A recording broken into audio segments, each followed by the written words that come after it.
So many people, man. Not. I mean, just even Mary Lindsay, the owner of Jokes and Notes, man. I mean, she is the queen of this shit. Yeah. You know what I'm saying? She give a lot of people opportunities. Yeah, man. Yeah, she's the queen of this shit. So shout out to her, man.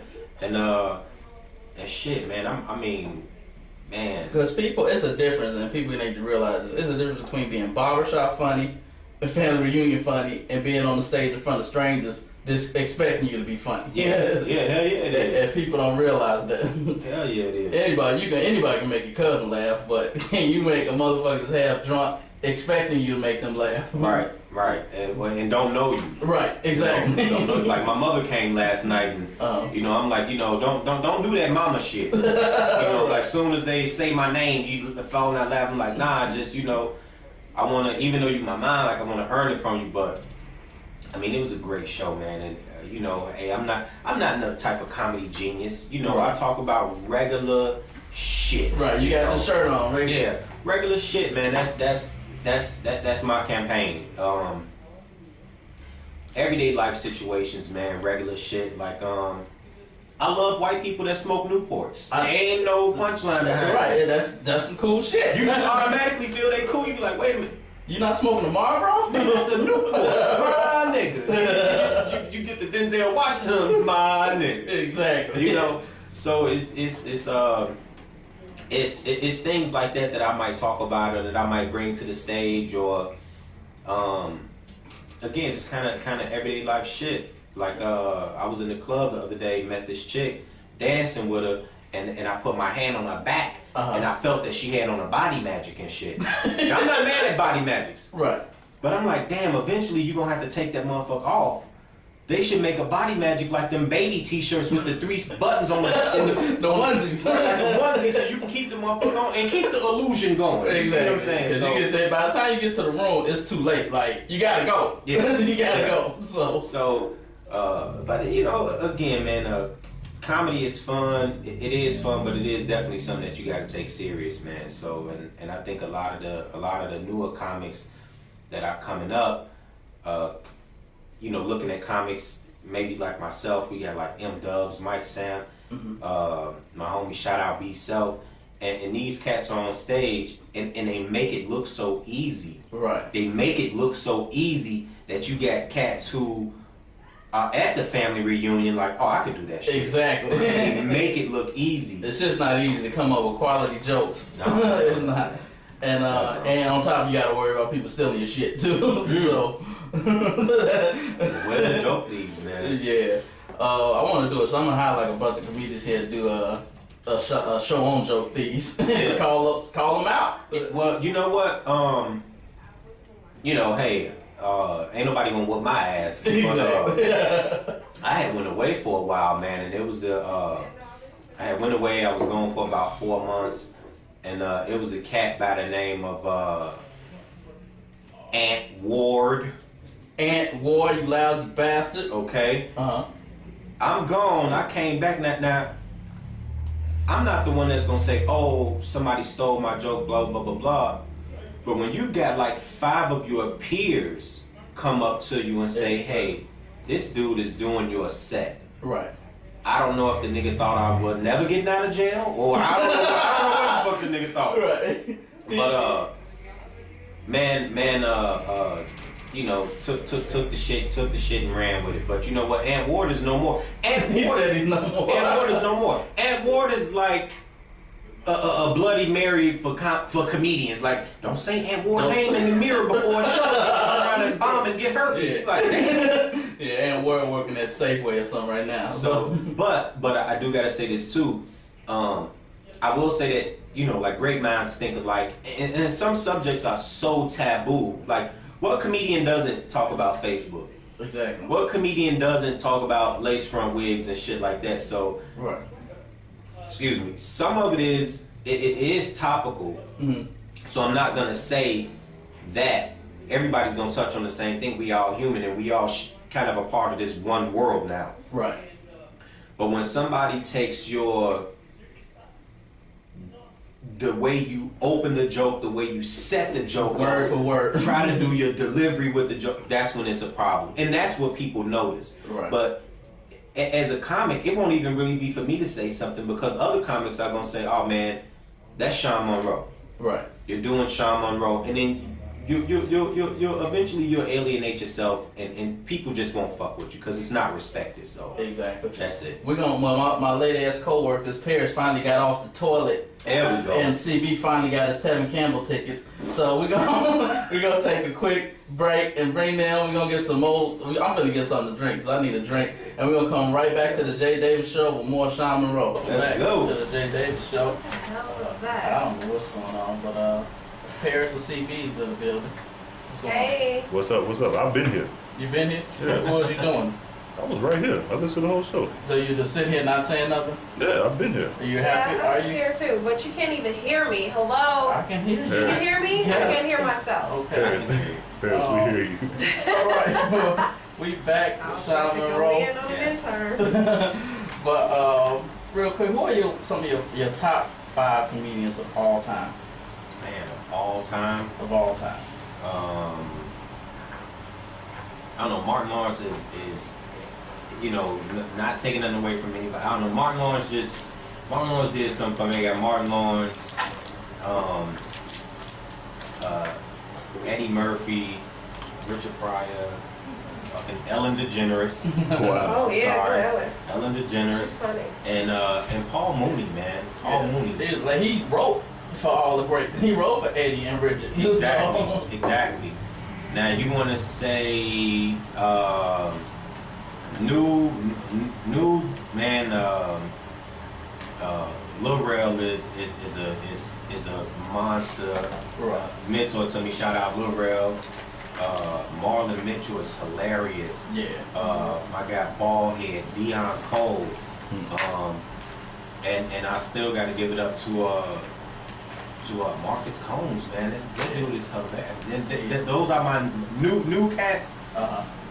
Not so much new, but you know, before me. But Right. dude, yeah. So, but I got so many comics that I just love. I'm a fan. Yeah, I am too. I gotta agree with you when you said Martin Lawrence, man. Because didn't Martin like change the way TV was, man? Man, the dude was so his comedy, like, you know, when Eddie Murphy came with Raw, Eddie Murphy was like the first comedian sex symbol, like Right. when ladies were like, oh my god. Right. To me, when I went back and looked at those videos of Eddie when he did Raw and those, I think he looks gay to me.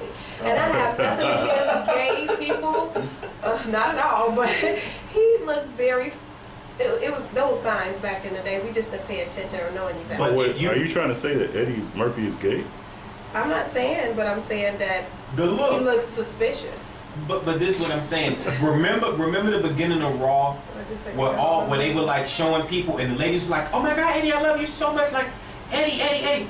That was the first time I had ever seen that happen for a comedian, as opposed to like a rapper or Or a a rock singer star. or a rock star. Right. Like Eddie Murphy was the first like comedy rock star. Richard Pryor was getting some action too, though. Yeah, but you know that was He that, wasn't that was that sexy 70s or pussy. You know what I'm saying? Like. Oh, We yeah. go Raw in the 70s. You know, like that was dashiki pussy. You know, Oh, the hair on the pussy. Huh? But Martin Lawrence came with a like, yo, I'm not sexy. I'm not trying to be sexy. Like, the big ass eyeballs and shit. It's just like, Big yo, ears. you know, right? Big ears and shit. He was just like, yo, and he just kind of he changed the game. He changed the game. So when I saw him, because I was like, shit, I'm no Eddie Murphy. You know what I mean? You know, like I said, I always All you been have a to do is fan. wear some tight ass leather suits, tight pants where you can see the ball meat or Well, the ball I'll tell print. you what. Now this is what I won't do. Okay. Now the only nigga that can pull off some heel boots is Prince. Prince. That's it. That's the only Prince. one. Nobody said nothing to Prince. Right. Prince can walk. You wear in some- eyeliner, everything. Prince can walk in the middle of a Bulls game and nobody won't say shit now. It Fucking heel boots and assless chaps. was a toe ring. That's just him. Right. That is So, hilarious. I know as a comic, people always be fucking with you on stage, especially when you're not getting the crowd. How do you deal with a heckler? If somebody's just fucking with you, other than throwing a beer bottle at their face. That's true. A beer bottle to the head always works. It's not. You know how I deal with a heckler? One of two ways. I might just ignore them. It depends on if I got the rest of the crowd. But some people are just haters. And then this is just lessons that I've learned from my comedy peers. Like, some people want to do what you do so bad, but they're scared. So the only way they can do it is kind of try to one-up you. And then what you do on the reverse side is you actually make the show about them. Exactly. You feel what I'm saying? So now after the show, you got people coming up to the heckler talking about, dude, you were fucking hilarious. Right. Fucking with dude, but you was hilarious. To the heckler. My thing is, you never know who's watching, and I'm here to do a job. You feel what I'm saying? Because I'm a comic. I feel like I have material. So I'm not gonna give you that amount of time. If you say something to me, and then whereas like I say, you know, I'm a real nigga, I'll roast you real quick, light you up real quick. You, your chick, whoever, real quick, and then get back to, I'm not gonna do the whole back and forth thing. But that's just something that I learned being a professional. You know, I can't dedicate my time here to you because I can have somebody there watching me. Right. You feel what I'm saying? You got a whole set lined up trying to do your thing and somebody fucking with you. Not and waste it, because on stage, you know, you think like, oh, 3 minutes. 3 minutes doesn't sound like a lot, except for when you watching a microwave. That's a long fucking time. Right. But on stage, 3 minutes can make it or break it. 3 minutes can get you booked or kicked out. Exactly. You feel what I'm saying? So I got 5 minutes. I can't spend 3 minutes fucking going back and forth with you. Right. And you're drunk. Your shirt ain't shit. You your are. shoes broke. You know what I'm saying? You can kind of just state the obvious about a motherfucker and shut them up real quick. You know what I mean? And depending on what they say, I got this thing that I say about gay people where it's not bashing, it's just a face. I'm like, yo, all gay people make this one face. I made the face, and it was a gay guy. Like, I said some shit, you know, in reference to me being gay, and I said, look, I'm up here to do a job. I don't come and unfold your shit at Abercrombie and Fitch. You know what I'm saying? So, you know, I don't come and fuck with your job, so don't come and fuck with my job. Are you? What about H&M? Exactly. You see what I'm saying? So, and the crowd is like, ooh, but you know, this is what I do. Now, you might be funny amongst your people, and like I say, you might be Adolf as funny, but no way you can fuck with me on this stage. There you go. Well, because a lot of comics, you know, a lot of the new comics, you know, they feel like, oh, you know, I said something in the barbershop and had the people in the barbershop laughing. Now I'm a comedian. And it's like, nah, no, you're not. Right. It doesn't work that way. Who was it that told me this? Damn, I think Sean Morgan told me this. He's like, if you can't make 8 strangers laugh, you ain't a comedian. Man, and exactly. When I first started doing comedy, no one I knew was there. That's what made me feel good about it, because these motherfuckers didn't know me. Right. They didn't have to laugh at me. They don't do me no favors. You know what I mean? So at that point to where, exactly, you're making people off the muscle. It's no build up to a story. It's on stage, hey yo, check this shit out. And these people are laughing. You know, it does say something. It doesn't hurt when the owner of Jokes and Notes come to you and say, hey, I want you to feature. You know what I mean? Right, that helps out. It helps out. I know a lot of comics, man, that have been doing comedy longer than I have, and still haven't been featured there. And then it only helps. It helps my resume. It builds me up. Like she said, you know, she's like, yo, your stocks are going up. So I appreciate that. Man. What's the longest set you ever did? Longest set that I've ever did non-stop comedy was about 30 minutes. So do you like? I always wonder like how Steve Harvey like. Do y'all just memorize the whole? Do you have any like posties or somewhere to keep you know in what? order or something? It'll be 5 years for me in January, but in comedy years are like dog years. You know what I'm saying? Like I'm still young. I'm still a young comic, and I went through a whole like Jay-Z syndrome. Like I don't gotta do shit. You know, I just get up there and do my thing. So I don't really have like notes with me, but it's hard to write out a joke verbatim because at any given moment it can change. Yeah. Somebody can say something during your set, and like that's what happened to me last night. Mm-hmm. Well, like the heckle thing. Well, I didn't get heckled last night, but I'm from the west side of Chicago. So when I said I'm from the west side of Chicago, a lot of people it just went up. Oh yeah. So I was like, that's what's up. You know, Uncle Remus and Mount Sauce to y'all, motherfuckers. So right there, my set changed. Because I went from talking about what I was initially finna talk about to I just start talking about chicken. Right. You know what I'm saying? Because I'm from the west side, but I'm on the south side, so I'm like, you know, who got the better chicken? Like Uncle Remus or Harold's, and then that just went that took on a life of its own. So now that was a freestyle thing off the top to whereas now I want to try to remember it and possibly turn it into a set. So I still got to jot down notes, but for the most part, I kind of it's kind of about memory. And now you go home and I got like pieces of tissue paper, napkins, tore off bags, like bitches patent weave. And then because it's just an idea. It's just an idea. I don't never. You kind of brainstorm. Right. Well, because I said if you pat your shit, Bitches patent weave. you know, more than 5 times a day, then maybe you should change your shit. Something like that. Maybe you should change your shit. Because it's the same shit. How would you feel if I was just walking around patting my dick like? Right. Some guys, Right. I used to have this guy who was a gym team. No, he was a coach actually in my high school. I'm not gonna, for the boys, and he used to always scratch his balls. Every time I saw him, he was doing something down there. Yeah. And I just knew it was an issue. It wasn't dude, right. what is wrong? Maybe the issue was you. Ball syndrome? No. Maybe every time you came around his balls. No, I wasn't like amongst him by myself, but just I always saw him just down there scratching and groping and moving. Well, our first topic I wanted to chime in on it is monogamy lost in society. Should women realistically expect a man who is financially well off to be faithful? 100% faithful. Like we've seen it time and time again. Athletes fucking Mike. Even Mike was fucking people on Juanita. Everybody. Kobe got busted.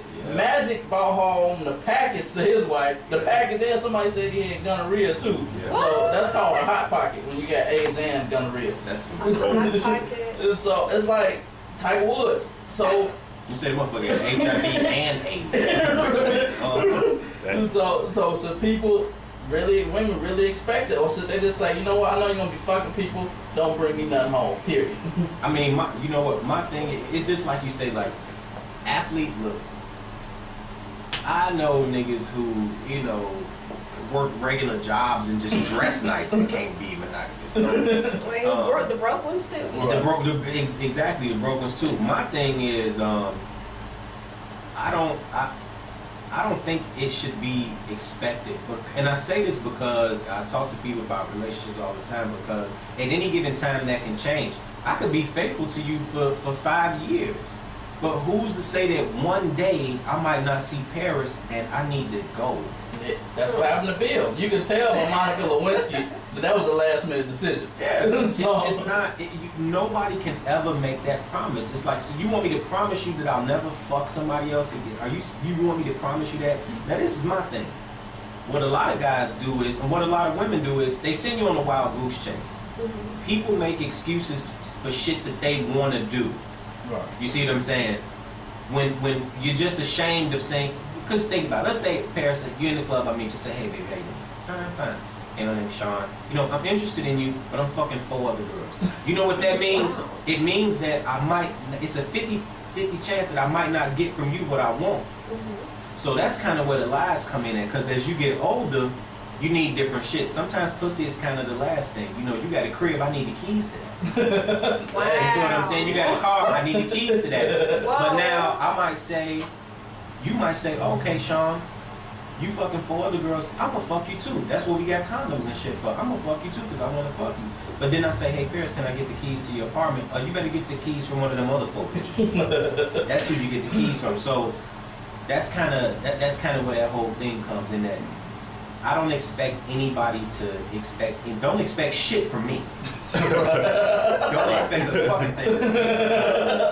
Yeah. I'm going. Right. Yeah. Yeah. But people in power and with money, they can fuck whoever they want to fuck, and plain and simple. Like it don't matter who you are. If you have money and you want to fuck somebody, you gonna do it. They said Michael Jordan had a cheating contract. Right. He would pull out on the bitches like, okay, look, you can never tell a motherfucker about this shit right here. 50 Cent did too. Like they have these and anything you sign is like legally binding. So that is money. That's definitely money. You can write it on a napkin. You can write it on a napkin like, yo, sign it. we're finna do this. You can never speak about this shit ever. If you ever tell anybody, I'm gonna sue your ass. Right, but even though you don't got shit, I'm gonna sue you. Yeah, when you do get it, it'll be mine. You know what? I don't support, people cheating, especially when you're married, things of that sort. But oh my goodness, I gotta give it up to Michael Jordan. That is so. Why do you think you never heard? You never heard shit. You never heard. And all of a sudden, I neither want a divorce at the end of their career. You never heard shit. Oh my goodness. Smart businessman. Yeah. Very smart. Right. But you that know what? Is so. I think it's all about, again, like I say, what's socially acceptable, because you got different cultures as to where you can have 7 wives. Yeah. You can have 4 chicks, and it's socially acceptable. Have concubines, as Martin said. That's the thing. But my thing is, like I said, whatever you do, you don't send somebody on a wild goose chase. Like, so let's say, Paris, you're my girl, and I cheat on you, and then I'm like, okay, well, remember that morning you didn't fix me no motherfucking eggs and shit? That's why I went and fucked this bitch. Okay, you went and fucked it, but did she fix you any of that? You still didn't eat. You know what I'm saying? So it's just making up an excuse to do something that I wanted to do. And there be some sorry ass weak excuses a lot of these men give. Like you just said. You didn't make me no eggs. Yeah. So I went over to mess with this chick because you didn't make me any eggs. Yeah. I just wanted to point out how good Paris' titties look today. They are hanging out. I don't know if you changed phenomenal. Same shirts in the car because we was running late. Like, Jay can't be mad at me if my titty meat's hanging out. So I want to just thank you for wearing that shirt today. So you forgive me? Of course. Sorry, CB. I'm just going to work for you. You feel mad at you? Oh, no. The people told me to tell you they look real nice, too. The listeners and the viewers. I just got a text. Right, they watching live. Yeah. That's fucking hilarious. So if people want to reach you, man, what's the best way for people to reach you, to book you or whatever? Oh man, hey, I'm a regular nigga. Find me on Facebook. Right, you want to reach me? Regular nigga. Sean Monroe, regular nigga. Holler at me on Twitter at Monroe's Madness. I'm reachable. Right. I'm reachable. Y'all should come out to Jokes and Notes tonight, man. Anybody within the sound of my voice, man, come out to Jokes and Notes tonight. That's how else you can reach me. Come to my shows. Yeah. That's a great way to reach me. Go to Jokes and Notes. It's only $5. Oh, it's still $5 on Wednesday. Still $5 on Wednesday. And you can't beat it. Well, how much is it tonight? Tonight's Saturday. The shows tonight are $20. But they worth it. But That's not bad. But see, the toss up on the Wednesday is everybody. These shows on the weekends are guaranteed funny. That's why it's a big deal for me to be. That's why I'm so happy about it, because like I say, the owner's basically like, you're funny, fuck that. Yeah. Right. You know what I mean? So Wednesday, but sometimes it's funny to see people who aren't funny. Yeah. Like, that's funny within itself. I've Very always funny. said this, to watch a comedian bomb on stage, because he gets to looking around and fidgeting like, oh shit. I remember Deion Cole was like, oh yeah, it's crazy out here, y'all. Then you get the nervous laughter. One of those And then when that red light hit, that world is over with. Like, oh really? Now, you know what my thing is when you get comics that don't know where to go, so they just start giving it up for shit. Right, give it up. Give it up for the ladies. Right. Give it up for these napkins and shit. You wouldn't be able to wipe your mouth without it. Right. Give it up for them seats you're sitting Give it up on. for the waitresses with the ice in the drinks. Yeah. Give it up for the bartender for keeping the ice cold. Give it up for that nigga. Give it up for me.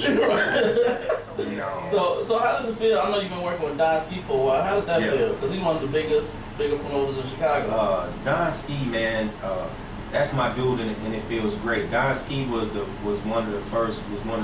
He's actually my manager right now too. Okay. So that's something, that's you wanna holler at me, man, holler at my homie Don Ski, man. He'll fix it up.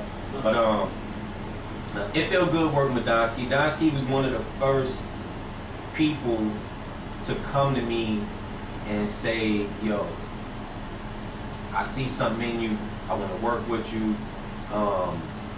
and constantly puts money in my pocket. You feel what I'm saying? And that's kind of what it is too. You know, people kind of get it twisted where it's like support.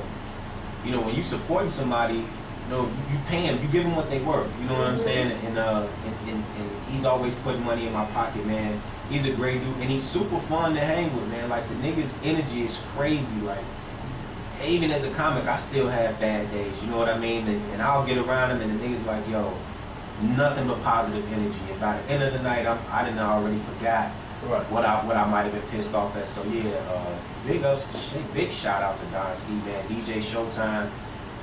Showtime, that's my man. Yeah.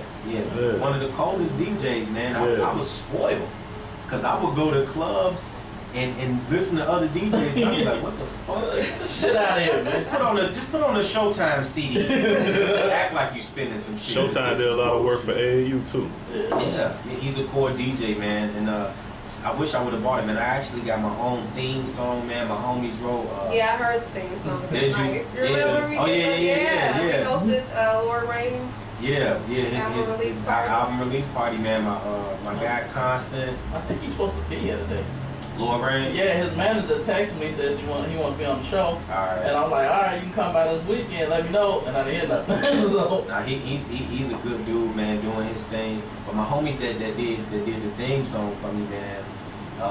My guy Constantine Burks, my guy Troy, Autobots. yeah, he was at Troy is the woo. Yeah, he was at That dude showcase is off the chain, bitch. I'm nice. the bomb. Yeah. Dude is nice, man. Yeah, he is did the showcase. Right before he went to y'all thing on Sub T's, he came to Club E. He's nice, man. And then my other homie on the J. Scarlett, man, produced by Yayo Productions, man, and them dudes, you know, they did it for the love. Mm-hmm. And that means something to me too. It motivates. Like if somebody think enough of you to do that, take their time and it's nice, professional, and it motivated me in a whole new way. Like yo, I can't even let them niggas down. You know what I'm saying? Like I gotta do this. So I fuck with everybody, man. Well, Sean, I want to again thank you for coming out, helping me open up the show. Y'all. And if you want to stick around, we're gonna have hopefully somebody show up and get naked. So if you want always good. Stick around. It might be me. Stick around, have some vodka, some vodka, whatever, beer, whatever. Yeah. Y'all, I gotta say, I'm so sorry.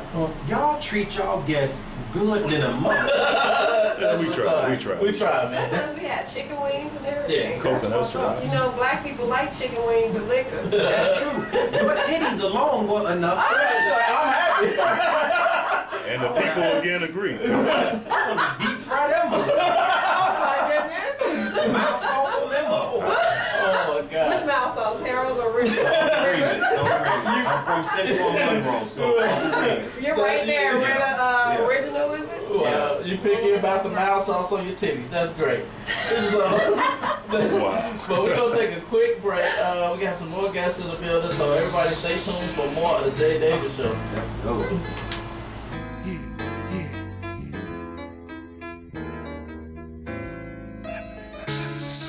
We don't need no patrol here.